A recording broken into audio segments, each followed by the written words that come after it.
हमारे साथ कुंवर शर्मा भी हैं। लो जी, आ गई वो तारीख 18 मई। अब हर किसी को इंतजार था। और वैसे दोस्तों, जब आईपीएल 2024 का आगाज हुआ था तब भी दो टीमें सामने थी, आमने सामने थी। एक तरफ आरसीबी और दूसरी तरफ से सीएसके की टीम। लेकिन अब देखिए दोस्तों, ये जो एक्साइटमेंट है ना, ये और बढ़ गया। वो इसलिए क्योंकि आरसीबी वर्सेस सीएसके में से जो मुकाबला जीतेगा वो टीम प्लेऑफ में चली जाएगी। हालांकि सीएसके के लिए तो चीजें आसान है, बस उनको मैच जीतना है। लेकिन जो आरसीबी की टीम है कुंवर, उनके लिए तो कंडीशन ये है कि भाई अगर आप पहले बैटिंग करते हैं तो फिर आपको कम से कम 18 रन से मुकाबला जीतना होगा। अगर आप बाद में बैटिंग करते हैं तो फिर आपको 18.1 ओवर में मुकाबला जीतना होगा। तो ऐसे में भाई आपको क्या लगता है कौन ये मुकाबला जीत सकता है?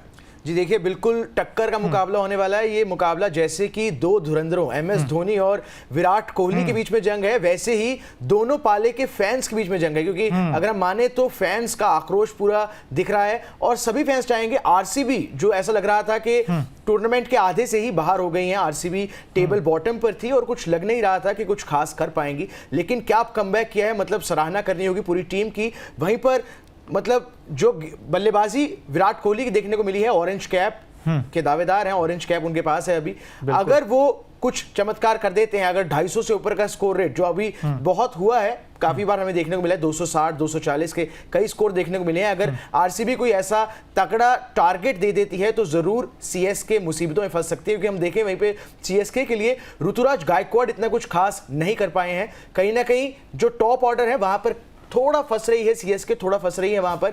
वहीं पर गेंदबाजी की बात करें तो काबिले तारीफ है, लेकिन कहीं ना कहीं अगर आरसीबी के विराट कोहली चल पड़ते हैं तो एक अपर एज आरसीबी को मिल जाएगा। बिल्कुल आरसीबी को मिल जाएगा। लेकिन दोस्तों सबसे इंपॉर्टेंट तो ये हो जाता है ना भाई, दोनों टीमों की ताकत और कमजोरियां क्या क्या। क्योंकि आरसीबी की बात करते हैं कुंवर, तो वहां पर तो विराट कोहली सबसे बड़ी ताकत बन गए हैं विराट आरसीबी की टीम की। लेकिन सीएसके के लिए ऋतुराज गायकवाड़ बन गए हैं। भाई यही तो एक्साइटमेंट है ना दोनों के बीच की, कौन ऑरेंज कैप लेकर जाएगा। एक तरफ ऋतुराज होंगे और दूसरी तरफ विराट कोहली होंगे। हालांकि विराट कोहली अभी बहुत आगे हैं, उनके 661 रन हो गए हैं और वहां पर 583 रन बनाकर ऋतुराज गायकवाड़ बैठे हुए हैं। दोस्तों आप अभी से कमेंट करना स्टार्ट कर दीजिए, भाई ऑरेंज कैप किसके पास जाएगी, विराट के पास या फिर ऋतुराज गायकवाड़ के पास? वैसे पहले नजर डालते हैं भाई आरसीबी की टीम के ऊपर, क्योंकि आरसीबी को एक झटका लगा है। क्योंकि जो विल जैक हैं वो ये मुकाबला नहीं खेलेंगे, तो ऐसे में ग्लेन मैक्सवेल का इस टीम में कमबैक हो सकता है। Virat Kohli, Faf du Plessis, Glenn Maxwell, Rajat Patidar, Mahipal Lomror, Cameron Green, Dinesh Karthik, Swapnil Singh, Karan Sharma और मोहम्मद सिराज। अब ये कॉम्बिनेशन है, और लॉकी फर्ग्यूसन इनफैक्ट। लेकिन इसमें दोस्तों अगर आप देखेंगे टॉप ऑर्डर, एक बार फिर से केजीएफ फैक्टर आपको यहां नजर आएगा। और केजीएफ फैक्टर से बड़ी उम्मीदें होंगी। भाई विल जैक ने जो काम किया है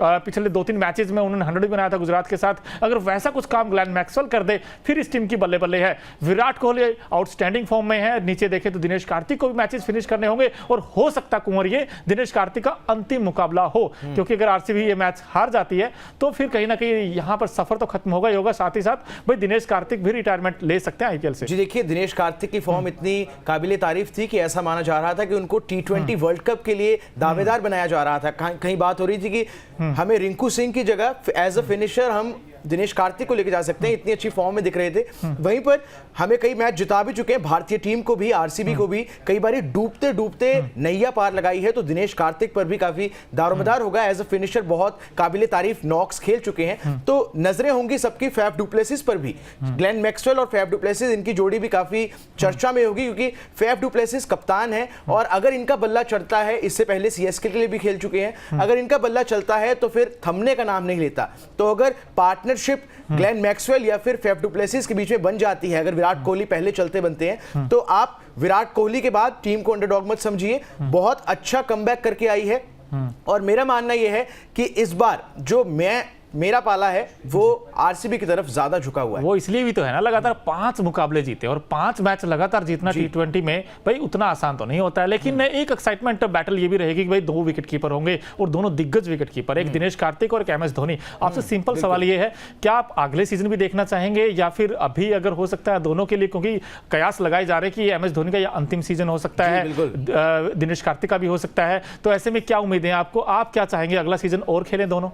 जी बिल्कुल, एमएस धोनी से तो कौन नहीं चाहता, सभी फैंस निराश हो जाएंगे। और पिछली बार भी पता लगा था कि जब आखिरी मैच था होम ग्राउंड में तो फैंस को जर्सीज बांटी गई थी, एक वहां पर अच्छा प्रोग्राम किया था, तो सभी फैंस की निगाहें थी कि क्या MS धोनी अपनी रिटायरमेंट तो नहीं अनाउंस करने जा रहे, तो सबकी चर्चा इस पर, सबकी निगाहें बनी हुई है कि MS धोनी का क्या टेक होता है और MS धोनी को अगर बल्लेबाजी करने का मौका मिलता है तो क्या MS धोनी वहां पर साबित करके दिखाते हैं और अपनी टीम को जिता के दिखाते हैं। क्योंकि जैसे हमने देखा है कि इस IPL में भी MS धोनी की कीपिंग की बात करें, चाहे हम बल्लेबाजी की बात करें, तो टॉप नॉच रही है। आखिरी के 1-2 ओवर में आके भी उन्होंने टीम पूरा गेम बदल दी है, पूरी गेम का पासा बदल दिया है। तो काफी अहम हो जाता है, MS धोनी के ऊपर भी काफी दारोमदार रहेगा। देखने वाली बात होगी, ऋतुराज गायकवाड़ भी एक्शन में होंगे, तो मैं मानता हूं मुकाबला एकदम टक्कर का है। और वहीं पर अगर मेरे बैट्स हैं तो RCB के ऊपर है। आपका क्या कहना है, आप किसके फेवर में हैं? यार मैं इनफैक्ट ये देखना चाहता हूं कि एक्साइटमेंट कॉन्टेस्ट हो यार, ऐसा ना हो कि वो एक तरफा मुकाबला हो। लेकिन दोस्तों CSK के लिए, अब हमने RCB की बात की, भाई KGF फैक्टर आपको नजर आएगा, लेकिन CSK में दिक्कत ये है ना, उनका जो पेस अटैक है वो इनएक्सपीरियंस है। अगर वहां देखा जाए तो भाई अगर आप प्लेइंग 11 ये देखोगे, पॉसिबल प्लेइंग 11, तो यहां पर आप देखोगे कि तुषार देशपांडे होंगे, सिमरजीत सिंह होंगे जो पिछले मैच के हीरो थे, जिन्होंने 3 विकेट्स निकाले थे, शार्दुल ठाकुर, मिचेल सेंटनर। लेकिन इसमें अगर आप देखोगे कुंवर, सारे के सारे जो रिलाई किया है वो इंडियन यंग टैलेंट है। अगर आप देखोगे यहाँ पे कोई विदेशी प्लेयर नहीं है जो आप पेस अटैक में देखोगे। लेकिन बैटिंग और खासकर ओपनिंग, ये एक दिक्कत रही है CSK की इस पूरे सीजन में। कभी गायकवाड़ तो अच्छा करते हैं, लेकिन वहां से सचिन रविंद्र चलते हैं एक मैच में, कभी अजिंक्य रहाणे का आउट ऑफ फॉर्म इस टीम के लिए सबसे बड़ा कंसर्न है। और अजिंक्य रहाणे की जगह हो सकता है समीर रिजवी को इस मुकाबले में मौका मिले, डैरेल मिचेल को अगर ऊपर खिलाएं तो फिर इस टीम की और अच्छा हो सकता है। शिवम दुबे का पिछले 4 मैचेस में देखोगे तो 2 डक हैं, तो कहीं ना कहीं यहां भी CSK हिली हुई है, थोड़े से आउट ऑफ फॉर्म है कुंवर। जी बिल्कुल, Ajinkya Rahane out of form चल रहे हैं। रचिन रविंद्रन स्टार्ट तो बहुत अच्छा किया था, अच्छी लय में लग रहे थे, लेकिन उसके बाद में कुछ ज्यादा अच्छे नॉक्स आए नहीं है, तो थोड़ा डामोडाल यहां पर लग रहा है। लेकिन बैट्स होंगे तो MS धोनी और ऋतुराज गायकवाड़ पर, क्योंकि MS धोनी जैसे अगर कप्तान है, अगर MS धोनी जैसे वहां पर कैप्टन कूल, वैसे तो कप्तान ऋतुराज गायकवाड़ है, लेकिन सारा दारोमदार MS धोनी के ऊपर ही है। तो अगर ऐसा गाइड कोई हो पिच पर, तो जरूर यंग खिलाड़ियों को भी, चाहे पेस अटैक हो, चाहे वहां पर स्पिन अटैक हो, रविंद्र जडेजा भी है वहां पे, तो काफी दारोमदार उन पर भी होगा। तो CSK को भी आप हल्के में नहीं आंक सकते। अच्छा, जल्दी से आपको हेड टू हेड दिखाते हैं दोनों टीमों के, कौन आगे कौन पीछे है। अगर हेड टू हेड में देखोगे तो दोस्तों वहां पर CSK वर्सेस RCB में भाई 32 मुकाबले हुए, चेन्नई ने 21 जीते और RCB ने सिर्फ 10 मुकाबले जीते। लेकिन दोस्तों आप हमें बताइए, अब हेड टू हेड देखकर कौन सी टीम यहां बाजी मारेगी, क्योंकि M चिन्नास्वामी स्टेडियम जहां पर साइड बाउंड्रीज काफी छोटी होंगी, स्क्वायर बाउंड्रीज में हिट करना आसान होगा। एक तरफ शिवम दुबे होंगे, एक तरफ ग्लेन मैक्सवेल होंगे। लेकिन कमेंट बॉक्स में आप बताइए कि ये मुकाबला जीतने कौन वाला है। जैसा कि मेरे साथी कुंवर ने तो बताया कि भाई ये मुकाबला RCB जीतना चाहिए, क्योंकि RCB की जो फैन फॉलोइंग है, बड़े कमाल की आंधी आए तूफान आए, लेकिन RCB के साथ हम डटकर खड़े रहेंगे, ऐसा फैंस मानते हैं। हमें भी उम्मीद है दोस्तों कि अच्छा एक्साइटमेंट कॉन्टेस्ट हो दोनों टीमों के बीच। लेकिन CSK एज ऑफ नाउ थोड़ी आगे इस रेस में, लेकिन RCB को अपने से बेहतर खेल दिखाना होगा। ना सिर्फ विराट, बल्कि इस टीम को एज ए यूनिटी और पोटेंशियल पर खेल दिखाएगी ये टीम, तो मुझे लगता है CSK को मात दे देगी। फिलहाल इस लाइव में इतना ही, हमें दीजिए इजाजत, बहुत बहुत धन्यवाद।